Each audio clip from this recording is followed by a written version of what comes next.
What's up guys, welcome to a new video series on this channel called Thoughts and Theories. This is where I gather collective information about an upcoming movie and then I share my actual thoughts of what makes me interested in the movie, also my theories of what's going to happen in the movie.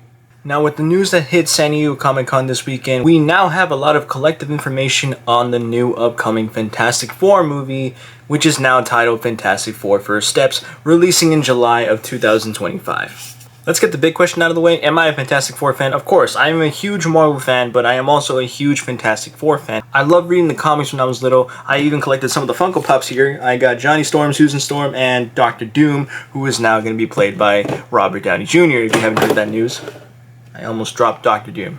Unfortunately, I don't have Ben Grimm as the Thing or Reed Richards, Mr. Fantastic. I'm still looking for those Funko Pops. I've seen them around, I just don't like the variant form that they're in.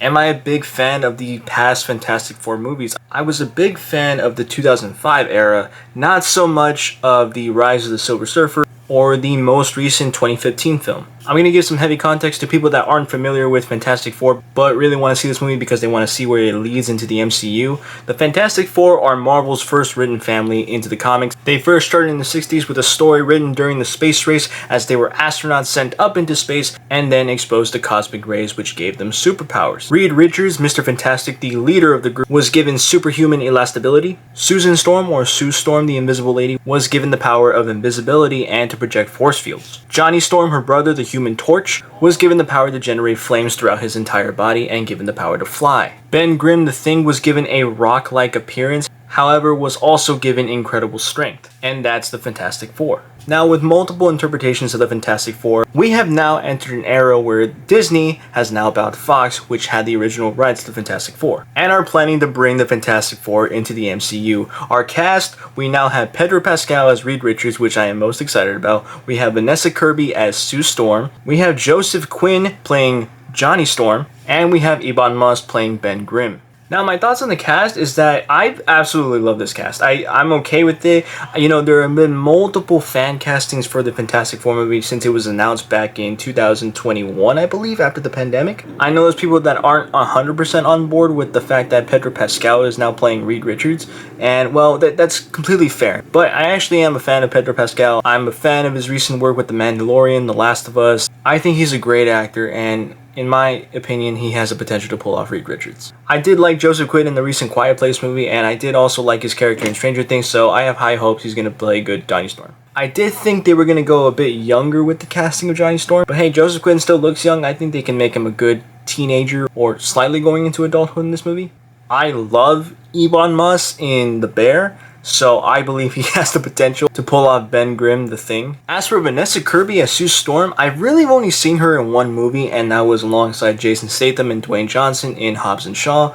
Not a really good first impression for me, but she does fit the look of Sue Storm, and some people say she has the potential to pull off the character, so I have hope, and I have faith that she's going to be great.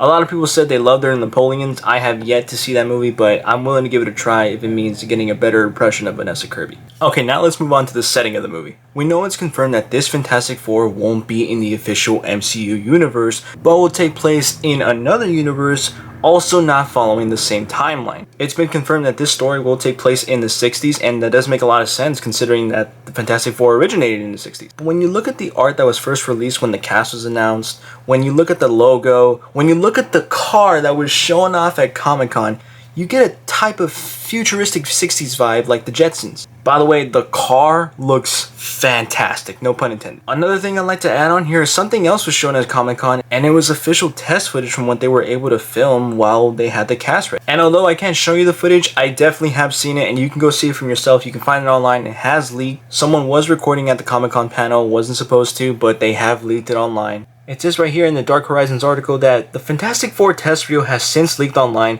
via social media and confirms the film's retro 1960s aesthetic. Shot in 4:3 aspect ratio, it starts with a classroom scene that seems to have that Speed Racer style. That's an interesting style. I mean, I haven't seen the anime itself, but I've seen the movie, and I think I'm familiar with the Speed Racer style they're talking about. Continuing, look as Pedro Pascal's Mr. Fantastic teaches a kid's class, and that's comic accurate lore. He does teach his own class. In fact, in the comics, I think Mr. Fantastic is kind of like the Bill Nye of the Marvel Universe. From there, it takes on the look of a 1950s-60s sci-fi film in terms of its production design. Director Matt Shakman delivering on the promise of giving us something different. The Thing can be glimpsed, but only in silhouette, including a scene with the character on a matchmaking game show. So that's pretty interesting. That's something we have seen through the 2005 films. I mean, we have Ben Grimm, who's already married with a wife, and once he turns into this rock-like figure, his wife abandons him. His wife leaves him, decides he doesn't love him anymore, and he's struggling to continue with his love life even though he just wants his wife back. So I like that they're kind of playing into that factor, because apparently the Thing is kind of romantic in the comics as well, and does want to find love even though he's a rock monster. The guy was once human before, you can't blame him. Vanessa Kirby, Ebon Moss, and Joseph Quinn are all over the footage, which shows off plenty of their astronaut films, the Baxter Building, the very pointy triple-legged rocket they head into space in, and the final shot involving Galactus looking into a building. That sounds incredible, and that will lead into my final thought here with the villain.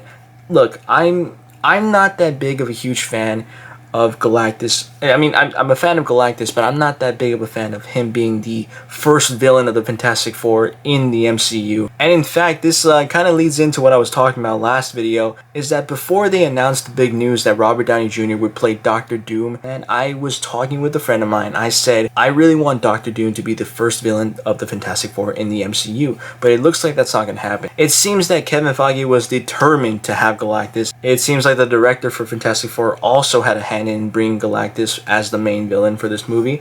And I'm still kind of 50-50 on it. I mean, I would love to see Galactus in a movie. We still haven't. We've almost got like a tiny glimpse of him. Now, although Galactus is a main Fantastic Four villain, I would see him as an Avengers level threat, which is why I wouldn't want to include him in the very first movie. I'd say he could be teased in the first movie, maybe even have a slight little appearance in the movie, but I wouldn't depend on him as the main villain. And who knows, maybe he's not going to. Maybe there will be an additional villain added into Fantastic Four First Steps.